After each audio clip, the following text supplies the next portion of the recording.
Dragon Ball Z. Retrouve les jouets de ta série préférée. AB Toys, des jouets venus d'ailleurs.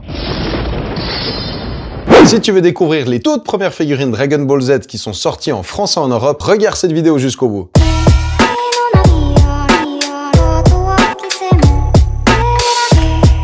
Yo les potos, c'est Sandal. Aujourd'hui, on repart en enfance. Je vais te présenter les toutes premières figurines qui ont fait qu'aujourd'hui ma passion dure depuis plus de 30 ans. C'était au tout début des années 90 quand j'ai acheté ma toute première figurine Dragon Ball et qui aurait cru que d'ici là, rien n'allait changer. Au contraire, le virus m'a pris et ça a même empiré. Ça a commencé par ce que tu vois devant toi, les figurines AB Toys. Bien qu'elles sont imparfaites, ces figurines, elles font clairement partie de l'histoire des collectionneurs et surtout de l'engouement de Dragon Ball. Au début des années 90, Dragon Ball explose en France et également du coup en Suisse. Et AB Toys profite et exploite la licence de tous les côtés. Vraiment, ils te l'ont rincé, c'était un truc de malade. Ça a commencé par les figurines, comme t'as devant moi, mais il y avait tout type d'objets dérivés qui voulaient rien dire. T'as eu des patins à roulettes, des cosplays complètement éclatés, des vélos, des Vegeta avec des mitraillettes, bref, ça s'en arrêtait pas, ils sortaient tout dans tous les sens, et puis franchement, c'était grave mortel. Aujourd'hui, je recherche à récupérer quelques coffrets, parce que j'ai principalement des mini AB Toys en loose, celles que j'achetais quand j'étais petit, qui sont d'ailleurs bien défoncées par l'usure, parce qu'une figurine c'est fait pour vivre, et quand j'étais petit, bah forcément je jouais avec dans la cour de récré. Aujourd'hui, si je recollectionne en partie les AB Toys, alors je suis pas à fond dans la recherche du full pack, même que j'aimerais les avoir, mais je suis sur tellement de licences particulières que de temps en temps, quand j'ai une occasion, bah, je profite d'acheter un petit box AB Toys, mais ça reste quand même relativement cher. Mais si je les veux, c'est pas pour leur beauté, c'est tout simplement pour la nostalgie qu'elles dégagent, tous les bons souvenirs qu'elles me rappellent, parce que ces figurines à l'époque, elles m'ont rendu tellement heureux. Alors avant de rentrer dans le vif du sujet et de refaire toute l'histoire, la rétrospective d'AB Toys, je te présente mes 3 figurines XL format 20 à 40 cm.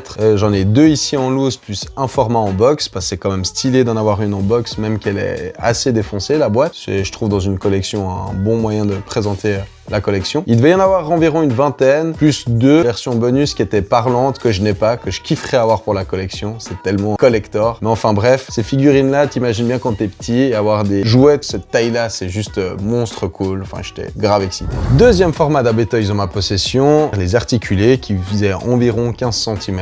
Là, il n'y a pas grand-chose à dire. Elles étaient cool. Vendues sous le format blister, comme là, il y a devant toi. J'en ai quelques-unes en loose. Mine de rien, on peut critiquer AB Toys, mais à cette époque, ils étaient beaucoup plus inspirés. Je suis pas sûr qu'il y ait une autre figurine de Hildegard sur le marché que celle-ci, quoi. Donc rien que pour ça, franchement, finalement, c'était stylé AB Toys. Et maintenant, je vais essayer de rentrer dans le vif du sujet avec les mythiques mini AB Toys de 2 à 5 cm. Je vais essayer de vous expliquer un petit peu l'historique de ces figurines. C'est compliqué pour moi de trouver des sources sûres, donc hésite pas, dis-moi dans les commentaires si toi, t'as des choses à ajouter ou à modifier. Alors, tout aurait commencé en 1989, non pas avec les coffrets AB Toys, mais ceux avec de la gamme Full Color Battle, qui a été édité par Bandai et pour le marché japonais. Ce serait que par la suite, en 1996, qu'apparemment, grâce aux droits et au Club Dorothée, que AB Toys ont pu créer la version française qui donna naissance aux Super Guerriers. Donc les mini Super Guerriers, vendus par box de 6 principalement, hormis quelques-unes, étaient également vendus dans des formats qui étaient des petites tirelires métalliques, où là il y avait entre 8 et 12 figurines. Il y aurait eu, si mes sources sont bonnes, 31 coffrets, donc n'hésite pas à me dire dans les commentaires si toi t'as un autre chiffre. J'en ai ici quelques-uns devant moi à te présenter.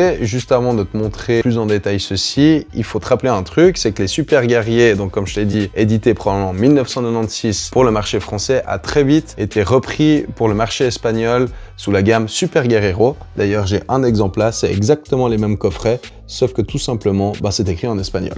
Et encore par la suite, il y aura même eu une 3e édition, cette fois-ci éditée par Mattel pour le marché sud-américain et américain. Donc la présentation de ces box AB Toys, elles sont tout simplement principalement sous ce format-là. Moi, j'ai réussi à avoir même dans ma collection à racheter récemment un format sous blister, parce que bien sûr, les collectionneurs adorent avoir les formats sous blister. Le fait de les avoir en coffret, je trouve hyper cool, tout simplement pour les présenter. Puis les boîtes, elles sont style. Là aussi, je trouve il y a beaucoup de nostalgie dans ces paquets-là, parce que quand on était petit, tout commençait par ça. Et je suis très fier et très content, car j'ai récemment même obtenu cette box numéro 22, qui fait partie des plus rares, où tu as en bonus la tirette de combat. Il y a quelques coffrets qui sont quand même plus rares dans AB Toys. Il y a celui-ci, j'ai aussi référencé, je sais plus quel numéro c'est, celui où ils sont habillés en costume de Père Noël, ici d'une illustration de Toriyama. T'as le coffret avec le long Chiron, enfin il y a vraiment 2-3 pépites dans cette gamme de coffrets AB Toys. Et puis pour la petite anecdote, donc pourquoi j'ai autant d'affect pour ces figurines, bien sûr parce que c'est les toutes premières, mais il y a quand même aussi un petit peu peu d'histoire personnelle là-dedans, c'est que déjà à savoir, comme tu peux le voir, enfin probablement l'entendre, je suis né et je vis en Suisse. Et en Suisse, on est un pays principalement germanophone. Et qu'est-ce que ça veut dire? C'est que déjà tout simplement, à l'école, quand toi et moi, on regardait le Club Dorothée,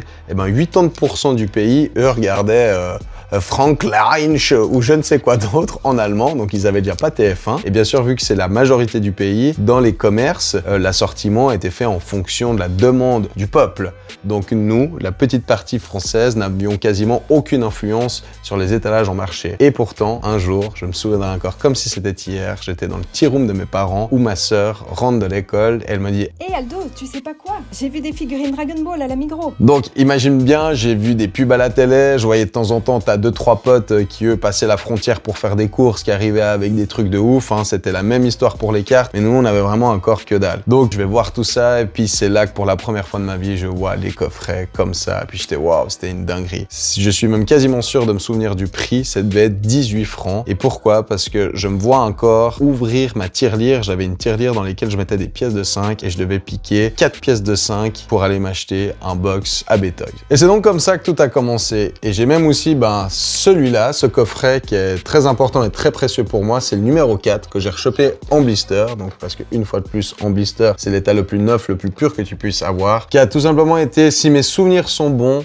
mes toutes premières figurines Dragon Ball. Donc là, j'ai une version plus récente que j'ai achetée, mais j'ai encore celle-là qui était en loose, qui faisait partie de mon tout premier achat, qui a grave du vécu parce que, bien sûr, dès que je les achetais, mon but c'était de les déballer, les ouvrir, puis d'aller jouer avec dans la cour de récré. Ce qu'il faut se rappeler, c'est qu'aujourd'hui, si je collectionne les AB Toys, c'est plus dans un but nostalgique. Elles font partie intégrante de l'histoire de Dragon Ball. Certes, il y a le manga, oui, il y a l'animé, mais dans les cours d'école, c'était aussi ces petites figurines et puis les cartes à collectionner. Est-ce que sans ces items, Dragon Ball serait aussi mis en avant et aussi populaire que ça? Ça me tenait à cœur de faire cette vidéo sur les AB Toys parce que je trouve ça vraiment mortel. C'est mes toutes premières figurines, les tout débuts dans la collection. Mais ça me permet aussi de faire une petite parenthèse sur quelque chose qui est en train de vachement changer et je crois qu'il s'est un peu oublié. Quand je vois aujourd'hui les critiques sur les nouvelles sorties, sur les Kuji, qu'on paye finalement 20-30 balles au Japon, puis qu'il y a une petite jointure par-ci, ou alors qu'il y a un petit défaut de peinture par-là, ouais, franchement, il faut se détendre un peu. Je trouve que c'est assez exagéré en fait. Quand on achète une figurine Dragon Ball, c'est parce que le modèle, le perso nous plaît, on paye ça pas trop cher et puis basta quoi. Rappelez-vous quand même qu'il y a 30 ans, quand on achetait des AB Toys, c'était franchement pas pour leur beauté, mais malgré tout on était grave